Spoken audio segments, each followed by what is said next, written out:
I want to express to each of you my deep gratitude for helping to create an unprecedented grassroots political campaign that has had a profound impact in changing our nation. Together, we have transformed American consciousness as to what kind of nation we can become, and have taken this country a major step forward in the never-ending struggle for economic justice, social justice, racial justice, and environmental justice. As many of you will recall, Nelson Mandela, one of the great freedom fighters in modern world history, famously said, and I quote, "It always seems impossible until it is done," end quote.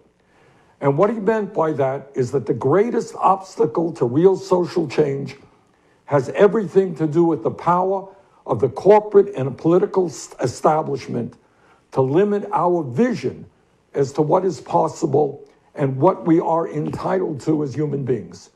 If we don't believe that we are entitled to health care as a human right, we will never achieve universal health care.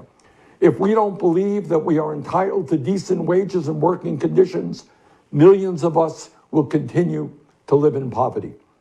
If we don't believe that we are entitled to all of the education we require to fulfill our dreams, many of us will leave school saddled with huge debt or never get the education we need. If we don't believe that we are entitled to live in a world that has a clean environment and is not ravaged by climate change, we will continue to see more drought, floods, rising sea levels, and increasingly uninhabitable planet. If we don't believe that we are entitled to live in a world of justice, democracy, and fairness without racism, sexism, homophobia, xenophobia, or religious bigotry, we will continue to have massive income and wealth inequality, prejudice and hatred, mass incarceration, terrified immigrants, and hundreds of thousands of Americans sleeping out on the streets in the richest country on earth. And focusing on that new vision for America is what our campaign has been about and what, in fact, we have accomplished. Few would deny that over the course of the past 5 years, our movement has won the ideological struggle. In so-called red states and blue states and purple states, a majority of the American people now understand that we must raise the minimum wage to at least $15 an hour, that we must guarantee health care as a right to all of our people, that we must transform our energy system away from fossil fuel, and that higher education must be available to all, regardless of income. It was not long ago that people considered these ideas radical and fringe. Today, they are mainstream ideas, and many of them are already being implemented in cities and states across the country. That is what we have accomplished together. In terms of healthcare, even before this horrific pandemic we are now experiencing, more and more Americans understood that we must move to a Medicare for All single-payer program. During the primary elections, exit polls showed in state after state, a strong majority of Democratic primary voters supported a single government health insurance program to replace private insurance. That was true even in states where our campaign did not prevail. And let me just say this, in terms of healthcare, this current horrific crisis that we are now in has exposed for all to see how absurd our current employer-based health insurance system is. We have always believed that healthcare must be considered as a human right, not an employee benefit, and we are right. As we are all painfully aware, we now face an unprecedented crisis.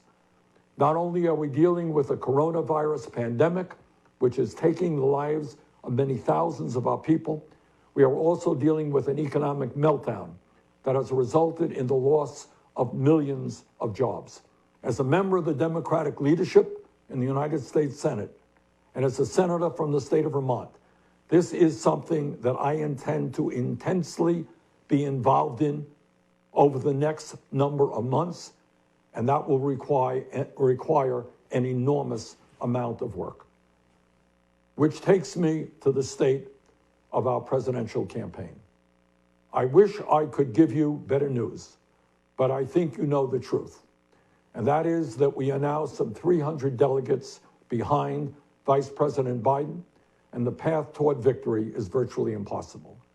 So while we are winning the ideological battle, and while we are winning the support of so many young people and working people throughout the country, I have concluded that this battle for the Democratic nomination will not be successful.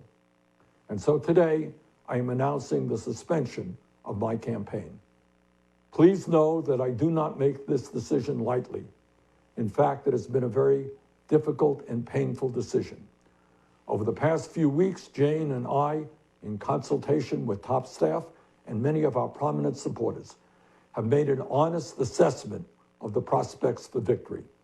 If I believed we had a feasible path to the nomination, I would certainly continue the campaign, but it's just not there. I know that there may be some in our movement who disagree with this decision, who would like us to fight on to the last ballot cast at the Democratic Convention. I understand that position. But as I see the crisis gripping the nation, exacerbated by a president unwilling or unable to provide any kind of credible leadership, and the work that needs to be done to protect people in this most desperate hour, I cannot, in good conscience, continue to mount a campaign that cannot win and which would interfere with the important work required of all of us in this difficult hour. But let me say this very emphatically.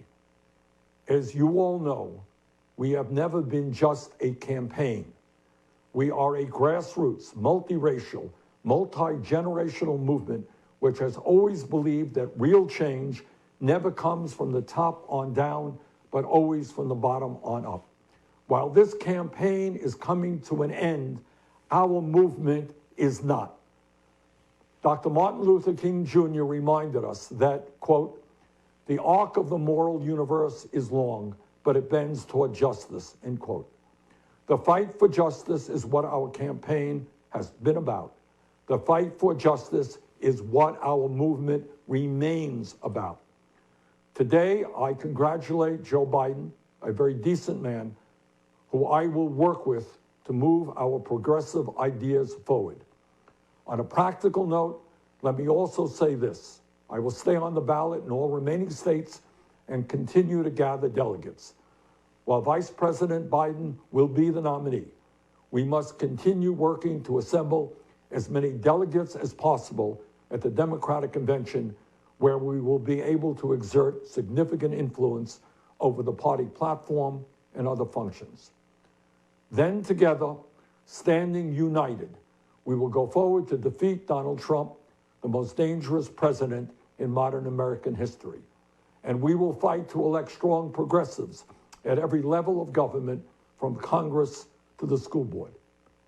As I hope all of you know, this race has never been about me. I ran for the presidency because I believed that as a president, I could accelerate and institutionalize the progressive changes that we are all building together. And if we keep organizing and fighting, I have no doubt but that is exactly what will happen. While the path may be slower now, we will change this nation, and with like-minded friends around the globe, change the entire world. Please stay in this fight with me. Let us go forward together. The struggle continues. Thank you all very much.